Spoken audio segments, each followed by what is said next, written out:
Народ просит тебя. Что хочешь?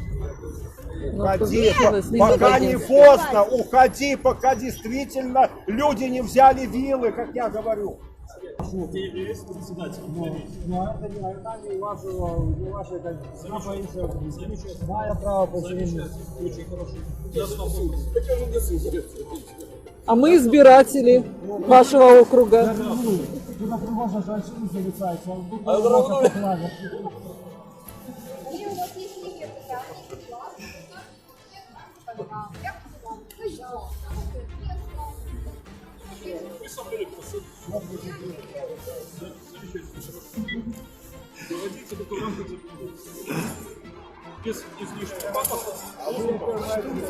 А что вы подразумеваете под излишним пафосом?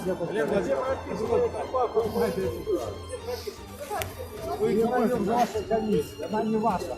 А вы идете парады даете там. Вы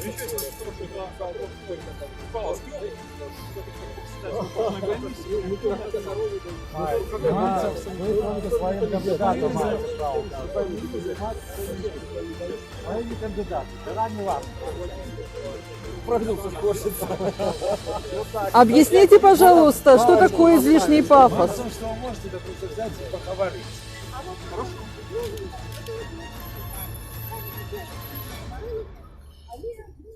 То есть память жертв репрессий – это излишний пафос, оказывается.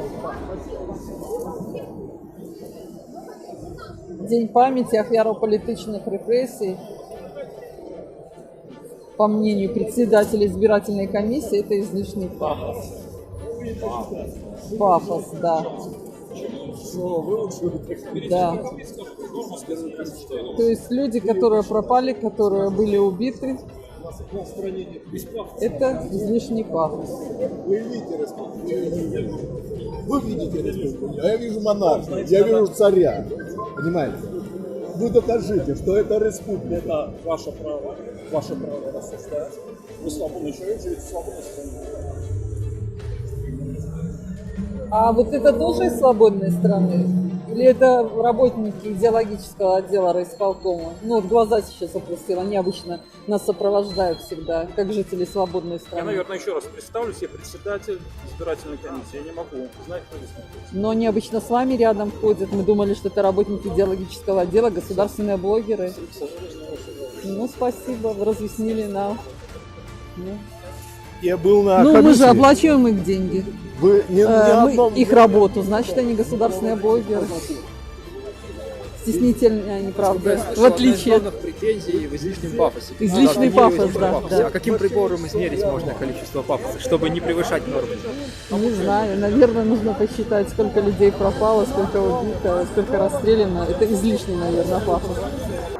Пока никаких провокаций нет, ведут себя тихо. Ну, в принципе, мы стоим в рамках пикета, как положено, 50 метров от официального здания. Но час мы будем стоять здесь на пикете до 7 часов вечера. В 7 часов вечера мы зажгем лампады и перейдем с нашим стендом непосредственно под здание КГБ. Вот тогда вполне возможно, что уже к нам будут применять силу, как это было в предыдущие годы. Вот смотрю, еще люди идут наши, подходят, партийцы. Там я тоже буду вести стрим, не знаю, насколько мне удастся, получится, не получится, но вот сейчас этот час мы стоим здесь без эксцесса. Если думает кто-то, что их это обойдет, он ошибается. Всех коснется, потому что это не страна, а чудовище. Поднимайтесь, просыпайтесь, люди. Нельзя же позволять так издеваться над собой. Неужели вы только гастрономические вопросы решать можете? В 16 веке еще мы были цивилизованной страной, в 15-м. А теперь откатились на сотни лет назад. Я всегда считал, что столица – это образец. А оказывается, вас прикормила власть. Дали вам зарплаты чуть больше, чем всем остальным. Пенсии может быть кому-то. И вы думаете, что вы так будете жить дальше? Вы ошибаетесь. Вы посмотрите, как живут наши бывшие социалистические республики. В Эстонии в 3 раза минимальная пенсия больше, чем у нас. 4 заработная плата. 1100 евро в прошлом году. Почти 1100 евро зарплата в Эстонии. Вы посмотрите, бывшая отсталая окраина царской России – это Финляндия. 1-е, 2-е место по уровню жизни. Мы с вами 96-е занимаем. 19 раз с начала года подорожало дизельное топливо и бензин. Зато 18 резиденций у президента. Вы в курсе дела? Англия, Франция, Германия и Соединенные Штаты вместе взятые не имеют столько. Зачем?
Свободная страна, выборы Нас видите, охраняют. проходят. Нас охраняют, не дай бог, мало ли. Меня запросили сюди святора, тому що в этом будинку у більшості людей, які тут типа працюють, по нашому розумінню поселився лукавий, нечистий дух. И мы запросили святора, как он окропил святой водой этот будинок, как выгнал лукавого, нечистого з душов этих людей, які сидять тут. Я прошу би святора зробити свою божську святую справу. Отец Викентий окропляет святой водой ступени КГБ.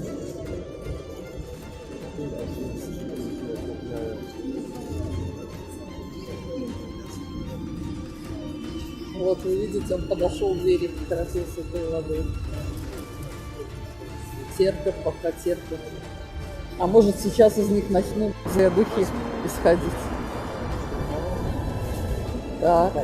Якщо є лампадки, кому треба.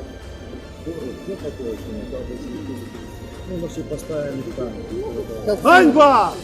Нормальный загад. Вот отец Викентий окропил.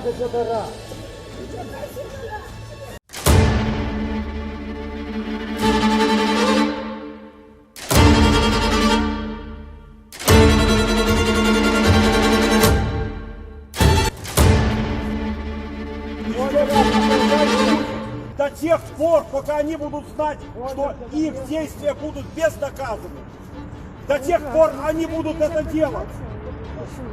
Они же нас за людей не считают. Ганьба!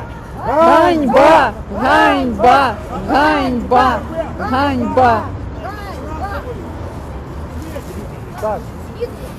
Ни стыда, ни совести нет. Как вы не поддаваетесь на провокации нащадков кадров. Не полковник супротив, как наши герои.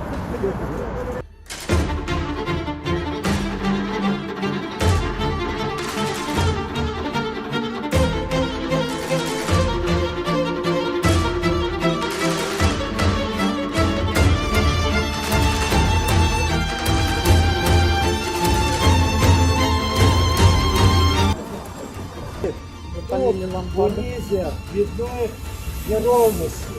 Тут были окна внизе. У этих мест там были далее подвалы. Там не только катовали, а и там, где расстреливали. Некоторые из этих подвалов расстреливали людей. В 70-х годах выявилась одна история. Робили ремонт и закранули стенку, и там оказалась замурованная камера. И там лежали забитые люди. И они тут с поветра заховалися, але потім вельми хутко розбурилися. Так що от тут ще дітям, мабуть, блукають душі невинно забитих людей. Ми попросимо святара прочитати молитву по этим людям, как Бог прийняв їхні душі. Коли ласка буде. Пропоную ушанувати пам'ять невинно забитих хвилиною мовчання.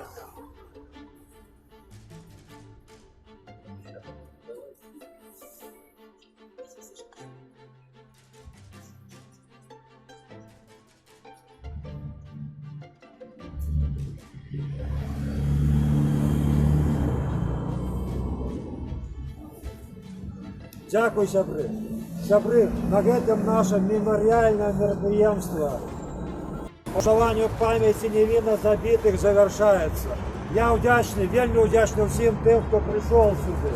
Тому що в этой заполоханной країні прийти в это место уже треба мужність і годність. Ви мужні і годні люди. Покуль ми живі, Білорусь буде жити. Живе Білорусь! Живе! Дякую, сябри. До побачення. Дякую.